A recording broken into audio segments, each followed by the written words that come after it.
కన్నప్ప కథ అని ఒకటి రాసింది. ఏమిటంటే కాళహస్తీశ్వర శతకం కంఠతా పట్టి ఒక్కొక్క పద్యాన్ని వివరణ ఇచ్చుకుంటూ కాళహస్తిలో ప్రోగ్రాం చేయాలని నాకు ఒక చిరకాల వాంఛ ఉండేది, ఒక 5 ఏళ్ల క్రితం. ఈ పద్యాలన్నీ కంఠతా పట్టే క్రమంలో నీకున్మాంసము వాంఛయేని కరువా నీ చేత లేడుండగా జోకైనట్టి కుఠారముండ అనల జ్యోతుండ నీరుండగా పాకం బొప్ప ఘటించి చేతి పునుకన్ భక్షించకబోయచే చేకొంటెంగిలి మాంసమిట్టు దగునా శ్రీకాళహస్తీశ్వర. వాడు నిరంతరం ఒకడొచ్చి గంగాజలంతో శుద్ధి చేసి పూజ పునస్కారం చేసి పెడుతూ ఉంటాడు వారానికి ఒకసారి. వీడొచ్చి మాంసం అవి పెట్టాడు. ఆ బ్రాహ్మడికి మనస్సంతా వికలమైపోయింది. ఏమిట్రా, నిజంగా నీకు మాంసం తినాలంటే నీ చేతిలో లేడు ఉంటుంది, ఆయుధం ఉంటుంది. 3వ కంటి వాడికి చెప్పకుండా హాయిగా తినక ఈ దరిద్రం ఏమిటి, పైగా ఎంగిలి ఏమిటి వాడు అని వీడు తలా కొట్టుకుంటాడన్నమాట. ఇప్పుడు దీన్ని ఇలాగా విడదీసి చెప్పగలిగితే ఎంత బాగుంటుంది అంటే ప్రతి పదం అర్థమయ్యేలాగా అని ఒక థాట్ వచ్చి కాళహస్తీశ్వర మన కన్నప్ప కథ అని రాశాను. ఇప్పుడు మీకు వినిపిస్తా. కన్నప్ప అసలు పేరు తిన్నాడు ఉడుమూరు, అతని ఊరు. మంచి యవ్వనంలో ఉన్న ఒక కోయ దొర బిడ్డ అడవిలోకి వెళ్ళాడు. అదిగదిగో తిన్నాడు అడవిలోన ఉన్నాడు, లింగాన్ని చూసి గుండె పొంగిందని అన్నాడు. ఒంటి లింగడవిలోన ఎందుకు వెలసిండు, మా పల్లెకు రారమ్మని తిన్నడు విలిసిండు. ఎంత వేడినా లింగం అంగుళము గదలలే, ఎంత వేడినా లింగము అంగుళము గదలలే, విసుగులేని తిన్నడేమో ఆ లింగము నొదలలే. అయ్యా నువ్వడివంటే నేను అడివంట, అయ్యా నువ్వడివంటే నేను అడివంట, నీతోనే తింట శివ నీ పక్కల వంట. నిన్నటి పూలను తిన్నడు కాలితో నెట్టిండు, నిన్నటి పూలను తిన్నడు కాలితో నెట్టిండు, నోటి నీటితోటి అభిషేకం చేసిండు.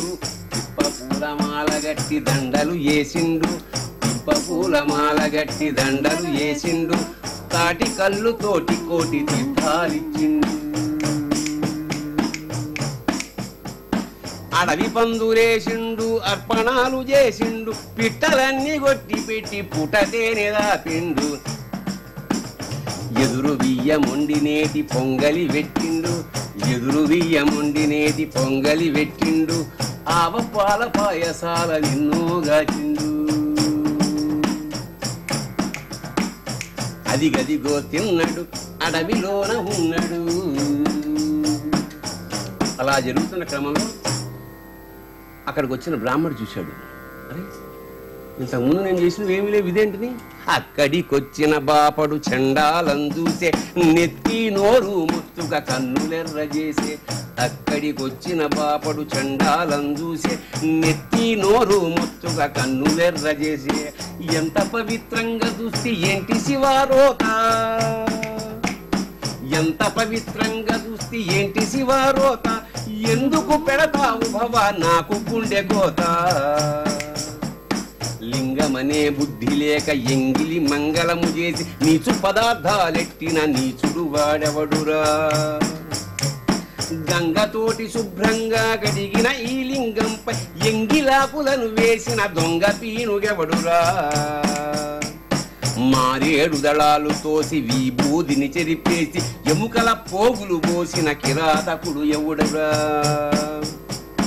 అయ్యా ఓ భూతపతి నీకైనా లేదా మతి, అయ్యా ఓ భూతపతి నీకైనా లేదా మతి, ఆకలైతే అన్నపూర్ణ ఉన్నది గదరా సతీ.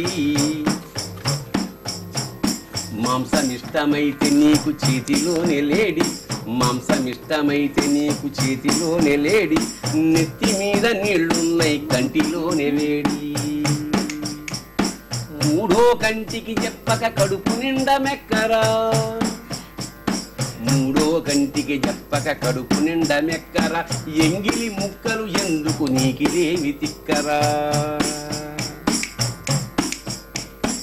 ఆ మాటలు విని ఈశుడు బయటకు విచ్చేసే,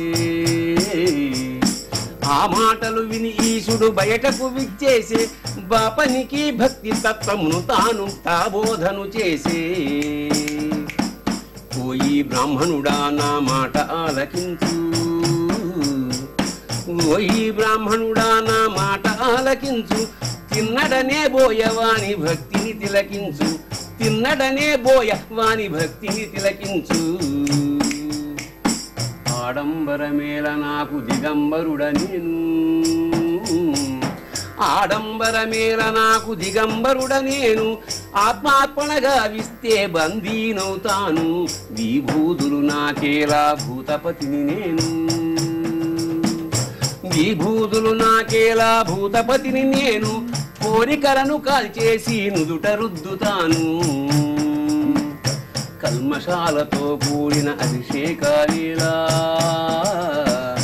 కల్మషాలతో కూడిన అభిషేకాలేలా, భక్తితో కారిన చొంగ నానెత్తిన గంగా. ఆత్మను దర్శించలేని రుద్రాక్షలు ఎందుకు, ఆత్మను దర్శించలేని రుద్రాక్షలు ఎందుకు, ఓంకారం పలకనట్టి ఒట్టి శంఖమెందుకు. భక్తి లేని బండ్ల కొద్ది బిల్వదళాలేలరా, ప్రేమతోటి పారేసిన పత్రి నాకు చాలురా. ధ్యానము శివమయం గాని ఉపవాసాలెందుకు, ధ్యానము శివమయం గాని ఉపవాసాలెందుకు, ఆత్మను మేల్కొల్పలేని శవజాగరణెందుకు. మడి మైల నా కంటవు భక్తికి నేలొంగుతా, మడి మైల నా కంటవు భక్తికి నేలొంగుతా, ఇష్టంతో పెడితే ఏ విషమైనా మింగుతా. శివుని మాట విని బాపడు ముక్కున వేలేసే, శివుని మాట విని బాపడు ముక్కున వేలేసే, లింగం వెనకాల దాగి కళ్ళు పెద్ద చేసే. శివుడేమో ఆ తిన్నని భక్తికి మురిసిండు, శివుడేమో ఆ తిన్నని భక్తికి మురిసిండు, ఎంత దాకా నిలవగలడో పరీక్ష చేసిండు. శివుడు ఒంటి కంటి వెంట గంగను గార్చిండు, శివుడు ఒంటి కంటి వెంట గంగను గార్చిండు, అది చూసి గుండె బగిలి తిన్నడు ఏడ్చిండు. అయ్యయ్యో శివుడా నేనేమి చేతు దేవుడా, అయ్యయ్యో శివుడా నేనేమి చేతు దేవుడా, కన్ను చింత నిప్పులాగా కాలుతోంది కాలుడా. మూలికలను తీసుకొచ్చి గంధం తీసిండు, మూలికలను తీసుకొచ్చి గంధం తీసిండు, ప్రేమతోటి కంట మీద పూతలు పూసిండు, అడవి ఆకులను తెచ్చి పసరులు విన్నిండు, ఆతంతో ఎన్నెన్నో మందులు వండిండు, ఎన్నో మందులు మాకులు ఏసి చూసిండు, ఎన్నో మందులు మాకులు ఏసి చూసిండు, బట్టని ఉఫ్ఫని ఊది ఎచ్చగగాచిండు. ఎంత చేసినా ఎర్రని కన్ను తెల్లబడదు, ఎంత చేసినా ఎర్రని కన్ను తెల్లబడదు, ఎన్ని చెప్పినా తిన్నని మనసు చల్లబడదు. ముల్లోకాలను చల్లగా చూసే ముక్కంటి, ముల్లోకాలను చల్లగా చూసే ముక్కంటి, నీకన్నే ఎర్రగైతే మాకిక దిక్కేంటి. ఎందయ్యా ఈ పరీక్ష, ఎందుకింత శిక్ష, నీకన్నే లేకుంటే ఏది మాకు రక్ష. నీ నేత్రం పోతే దొర మాలోకం చీకటే,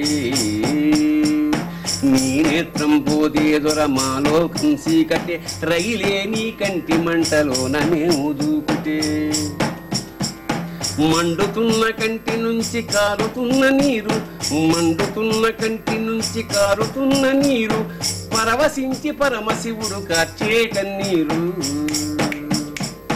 తిక్కబుట్టి లోకాన్ని తిట్టబట్టే తిన్నడు, తిక్కబుట్టి లోకాన్ని తిట్టబట్టే తిన్నడు, అడవి మనిషి మనసు తెలిసి శివుడు నవ్వుకున్నాడు.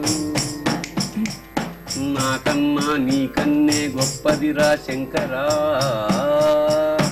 నాకన్నా నీకన్నే గొప్పదిరా శంకర, మంతులతో కంటి మంట తగ్గదనే శంకరా.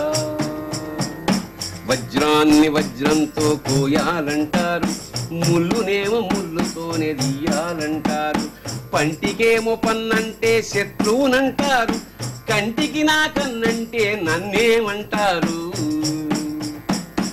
ఆలోచనతోచి తిన్నడానందంతోటి, ఆలోచనతోచి తిన్నడానందంతోటి, అమ్ముతోటి కన్ను వెరిగి అతికించేసిండు. తిన్నని భక్తికి శివుడు తాండవమాడిండు, తిన్నని భక్తికి శివుడు తాండవమాడిండు, ఆట గుండెలోన దాచి నాటకమాడిండు. కన్ను దగ్గగాని మరో కన్నుగా చెనీడు,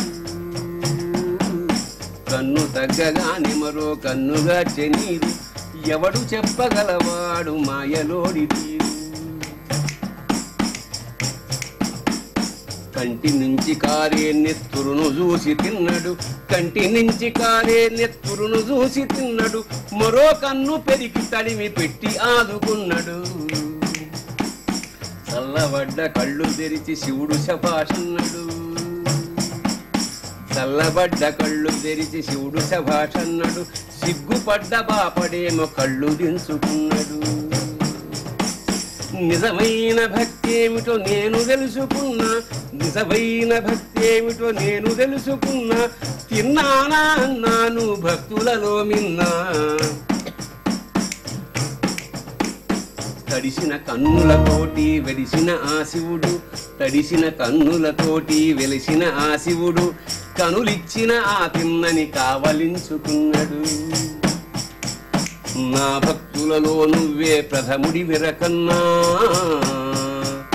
నా భక్తులలో నువ్వే ప్రథముడి విరకన్నా, ముగ్ధుడనైపోతి నీకు ముక్తిని ఇస్తున్నా. కన్నప్ప నీ గాథను ఎవరైనా విన్నా, కన్నప్ప నీ గాథను ఎవరైనా విన్నా, అమ్మ తోడు చెబుతున్నా వారికి నేనున్నా. ఇప్పుడు మీరు ఇచ్చిన ఈ కన్నప్ప కథను చూస్తూ ఉంటే అంటే శివుడు ఎవరికీ లేని ఒక సామాజిక తత్వాన్ని బోధించినట్టుగా అనిపిస్తోంది. దానిలో చూస్తే అందరూ ఏ రకమైన భక్తినైనా కూడా నాకు సమర్పించవచ్చు, జస్ట్ కన్నప్ప అనే కథని, కన్నప్పని గురించి తెలుసుకున్నా చాలు వాళ్ళందరికీ నేనున్నా అని చెప్పడము. అది అది ఏంటంటే విజయ వాళ్ళ సినిమాలు ఉంటాయి, ఎప్పుడైనా చూసేవాళ్ళు. విజయ వాళ్ళ సినిమా బ్యానర్లో ఈ సినిమా చూసిన వాళ్ళు తీసిన వాళ్ళు అందరూ వృద్ధిలోకి వస్తారని ఒక చిన్న ఒక కోరిక, ఆశ, ఆశిస్తుంటుంది అనమాట. అది దృష్టిలో పెట్టుకుని కన్నప్ప నీ గాథను ఎవరైనా విన్నా, అమ్మ తోడు చెబుతున్నా వారికి నేనున్నా, ఒక ఆశీస్ తోటి ఎండ్ చేశానమాట. అంటే శివుడు విప్లవకారుడా? పేదవాడ విప్లవం అంటే ఏమిటి? కొత్తదనం, సమానత్వం. అది అలా పోల్చుకుంటే వాడు అందరి, వాడికి ఏమీ లేకపోయినా అందరికి ఇచ్చేవాడు శివుడు. అంతే కదా. యోగిరాట్ ఐశ్వర్యకారకుడు, తాను బూడిద పూసుకుంటాడు, పాములు వేసుకుంటాడు, జటలు పెంచుకుంటాడు. శివరాత్రి పర్వదిన ప్రత్యేక కార్యక్రమంలో చిన్న విరామం తీసుకుందాం.